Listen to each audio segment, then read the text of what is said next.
कहानी की शुरुआत होती है एक आदमी से जिसकी आंख खुली तो उसने खुद को एक अनजान कमरे के बिस्तर में लेटा पाया। उसे कुछ समझ नहीं आ रहा था कि ये क्या हो रहा है, इसलिए वो कमरे में इधर उधर घूमकर देखने लगा। तभी अचानक उसके सामने एक कैमरा आ गया जिसमें से एक आदमी की आवाज़ सुनाई दी। उस आवाज़ ने इस कैदी को गुड मॉर्निंग कहा और उसका हालचाल पूछा, मगर इस आदमी को समझ नहीं आ रहा था कि उसके साथ ये क्या हो रहा है।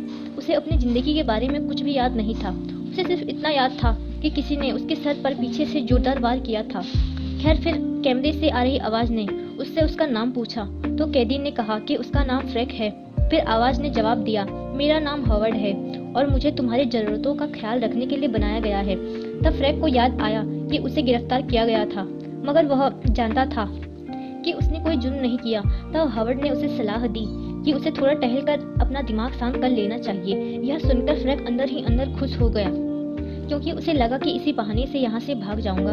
मगर उसे बाहर भेजने की बजाय उसके सामने एक ट्रेडमिल आ गया। फिर फ्रैंक को गुस्सा आ गया और तभी उसे अपनी जिंदगी के कुछ पल याद आए। वह अपने घर पर नहा धोकर तैयार हुआ और अपने कुत्ते को खाना खिलाया। तभी टीवी पर फ्लेचर नाम की एक क्रांतिकारी के लापता होने की खबर आई, जिसके बाद पुलिस और बाकी प्रोटेस्टर्स के बीच में हाथापाई शुरू हो गई। इसके बाद फ्रैंक ने उससे खाना मांगा। खाना लेने के बाद फ्रैंक ने पूछा कि क्या कोई उसके घर गया है, क्योंकि उसका कुत्ता घर पर अकेला है, और कहा वह अकेला ज्यादा दिन तक जिंदा नहीं रह पाएगा।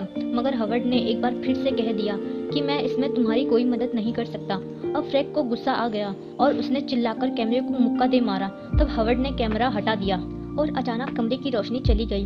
कुछ समय बाद फ्रैंक ने कमरे में जब फिर से रोशनी आई तो हॉवर्ड ने देखा कि जमीन पर कुछ हिस्सा गीला हो गया था। तो फ्रैंक ने जवाब दिया कि उसके पास पेशाब करने की कोई और जगह नहीं थी। तभी हॉवर्ड ने बाथरूम का दरवाजा खोलते हुए कहा कि आगे से तुम यहाँ जा सकते हो। जैसे ही फ्रैंक बाथरूम में घुसा तो दरवाजा तुरंत ही बंद हो गया। तब उसने देखा कि इस दौरान कमरा साफ किया जा रहा है। अब फ्रैंक फिर से अपनी यादों में खो गया। इस बार वो एक कैफे में था। उसके आसपास के लोगों पर नजर दौड़ाई और फिर लड़ाई भी हो रही थी। एक लड़की से कॉफी मांगी। उधर कैद में हॉवर्ड ने उसे खाना खिलाया। वो बार बार हॉवर्ड का नाम लेने लगा, जिस पर हॉवर्ड भी बदले में हाँ फ्रैंक बोलते जा रहा था। तब जाकर फ्रैंक को एहसास हुआ कि वो तब से किसी आदमी से नहीं बल्कि कंप्यूटर से बात कर रहा था। यह सोचकर तो फ्रैंक का दिमाग ही घूम गया और वह दीवारों पर अपना सर पटकने लगा। उससे गुस्से में कहा कि वो किसी मशीन से नहीं बल्कि असली इंसान से बात करना चाहता है। खैर, फिर फ्रैंक कहने लगा कि उसे तो सभी कंप्यूटर से नफरत है। उसके हिसाब से हर चीज में कंप्यूटर्स को बीच में नहीं लाना चाहिए। अब फ्रैंक दोबारा से अपने ख्यालों में खोकर उस कैफे में पहुंचा। तभी फ्रैंक की नज़र टेबल के पास मौजूद स्कैनर पर पड़ गई। फिर उसने दीवार पर लगी तस्वीर देखी। उस लड़की ने कहा कि यह सब तस्वीरें उसने खुद खींची हैं। फ्रैंक को उसका काम बहुत अच्छा लगा। इसके बाद दोनों में अच्छी बातें शुरू हो गई। फिर लड़की ने प्यार से फ्रैंक का हाथ थामा और उसका असली नाम बताया। अब फ्रैंक को पता चला कि लड़की का नाम गैवी था। वो फ्रैंक को देखकर मुस्कुराई और वहां से चली गई। उसी पल कुछ हथियारबंद लोगों ने फ्रैंक को पीछे से घेर लिया और फिर एक ही पल में फ्रैंक ने खुद को उसी कमरे में बंद पाया। फिर फ्रैंक की नज़र बेड पर पड़ी तो उसकी अजीबोगरीब रोशनी से फ्रैंक एक बार फिर से यादों की दुनिया में खो गया। फ्रैंक ने अपना घर, ट्रेन, शहर की रोशनी, कैफे, गैबी, उसकी ली गई तस्वीरें, सब कुछ देखा। गैबी ने एक बार फिर से उसके हाथ से बातें करते हुए प्यार से उसका हाथ थाम लिया। इस बार फ्रैंक ने पहले से ज्यादा बारीकी से सब कुछ देखा, लेकिन इस बार भी गुंडों ने पीछे से उस पर हमला कर दिया और वह वापस जेल में आ पहुंचा। फिर अचानक उसने हॉवर्ड को कॉफी बनाने को कहा। जैसे ही हॉवर्ड का ध्यान भटका तो फ्रैंक ने उस पर जोरदार हमला कर दिया। तभी अचानक सायरन से तेज तेज आवाजें आने लगी और कमरे में एक गैस भरने लगी। फ्रैंक ने काफी देर तक गैस में सांस रोकने की कोशिश की, मगर फिर वो नाकामयाब रहा और बेहोश होकर वहीं गिर गया। इसके बाद उसे एक अजीब सा कमरा दिखाई दिया जहां उसे इंजेक्शन दिया गया। इसके बाद वह फिर से उसी कैफे में पहुंच गया और सब कुछ पहले की तरह होने लगा। मगर जब गैवी ने देखा कि फ्रैंक काफी चिंता में चुपचाप बैठा हुआ है तो गैवी ने उसे अपनी तरफ से कॉफी बनाकर दी। जल्द ही सभी ग्राहक उठकर चले गए, मगर अब तक फ्रैंक पर हमला करने वाले लोग नहीं पहुंचे थे। तब उसे एहसास हुआ कि इस बार गैवी ने उससे कॉफी के पैसे नहीं मांगे थे, जिससे कार्ड रीडर का स्कैनर एक्टिवेट नहीं हुआ। अब गैवी आराम से उससे बातचीत करने में लगी थी, मगर फ्रैंक ने उसे बीच में ही रोककर बताया कि यह सब जो हो रहा है वह असलियत नहीं है। गैवी को कुछ समझ नहीं आया और उसने कुर्सियां उठाने में फ्रैंक से मदद मांगी। फ्रैंक उठा तो उसकी नज़र बार बार ना जाने क्यों स्कैनर पर ही जा रही थी। उसने स्कैनर को ध्यान से देखा तो यह खुलासा हुआ कि उसमें किसी और इंसान का आइडेंटिफिकेशन नंबर लिखा आ रहा है। उसी पल बंदूकें लिए कुछ लोग उसके पीछे आकर खड़े हो गए। अचानक फ्रैंक की आंखें खुली और वह फिर से उसी सेल में वापस आ गया था। अब उसे समझ आ गया था कि असल में गड़बड़ कहाँ हुई है। असल में जो पुलिस वाले कॉफी शॉप पे आए थे, उन्होंने गलत आइडेंट नोटिफिकेशन नंबर की वजह से असली मुजरिम की जगह फ्रैंक को पकड़ उठा लाए। मगर इस पर हवर्ड ने कहा कि बायो स्कैनर गलती नहीं कर सकता, लेकिन फ्रैंक कहने लगा कि सिस्टम में किसी और के नंबर पर उसका नाम आ रहा था और शायद इसी की वजह से यह गलती हो रही है। अब उसने अपनी याद से वह आईडी नंबर हवर्ड को बताना शुरू किया, पर उसे पूरा नंबर याद ही नहीं आ रहा था। इसके लिए फ्रैंक को अपनी यादों में एक बार फिर से डूबना होगा। उसने वेट की ओर देखा और एक बार फिर से यादों की दुनिया में पहुंच गया। उसकी आंख अपने बिस्तर पर खुली और इस बार उसे सारी चीजें काफी बारीकी से होती हुई दिखाई दे रही थी। इसके बाद वह रात को शहर में चल रहा था कि अचानक पास में ही जबरदस्त धमाका हुआ और फ्रैंक एक बार फिर से अपने जेल में लौट आया। चारों तरफ अंधेरा था और अजीब सी लाइट ब्लिंक कर रही थी। साथ ही हवर्ड भी किसी बात का जवाब नहीं दे रहा था। यहाँ भी धमाकों की आवाज सुनाई दे रही थी तो फ्रैंक घबराकर मदद के लिए चिल्लाने लगा, मगर अफसोस कोई फायदा नहीं हुआ। इसलिए वह बाद में सोने चला गया। जब उसकी आंख खुली तो उसने देखा कि अब तक सब कुछ वैसे का वैसा ही था। उसने छत से टपकते पानी से गिलास भरा तो उसने अचानक उसे वेंटिलेशन ग्रिल से कुछ आवाजें सुनाई दी। वो भागकर वहां गया तो उसे एक आदमी दिखाई दिया। फ्रैंक ने उससे पूछा कि क्या वह भी एक कैदी है। उस आदमी ने ग्रिल तोड़ डाली और कहा कि जिस कंपनी ने उसे यहाँ कैद किया है वह हार चुकी है।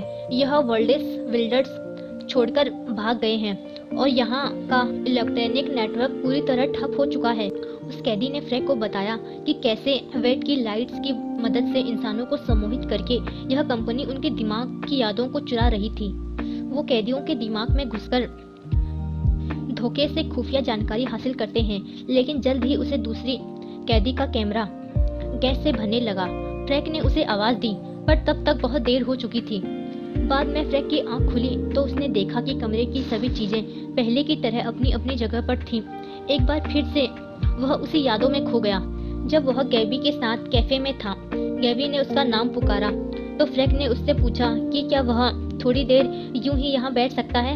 गैबी ने उसे इजाजत दे दी और दूसरे लोगों का ऑर्डर लेने लगी। अचानक स्कैनर एक्टिवेट हो गया और फ्रैंक तुरंत ही छुप गया क्योंकि वो नहीं चाहता था कि वह पकड़ा जाए। उसने गैबी को सच बताया कि सरकार ने उसे एक जेल में कैद करके रखा है जहां वो न्यूरोट्रांसमिट के जरिए ऐसे जुर्म का सबूत ढूंढ रहे हैं जो उसने कभी किया ही नहीं। इसके बाद जो भी उसके साथ दिन में हुआ था वह सब रिपीट होने लगा। उसके अगले सुबह कैफी और गैवे, हॉवर्ड, कैमरा, पीछे गोलियों की आवाज। जब भी वो गैवी के साथ होता तो वो दोनों धीरे धीरे करीब आते। अब गैवी उसकी हर याददाश्त में दिखाई देने लगी और उसे लगने लगा था कि फ्रैंक की कहानी सच्ची है।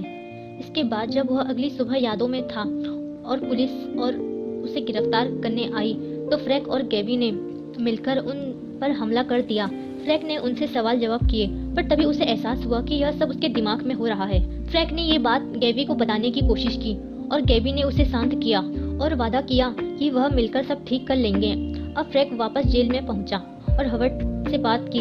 तभी उसने देखा कि कभी कभी हवर्ड कुछ सेकंडों के लिए बंद हो जाता है। अब फ्रैंक फिर से यादों में गैवी से मिला और उसे ये बात बताई। हवर्ड 12 सेकंड के लिए बंद होता है तो उसके पास यहाँ से भाग निकलने का एक मौका था।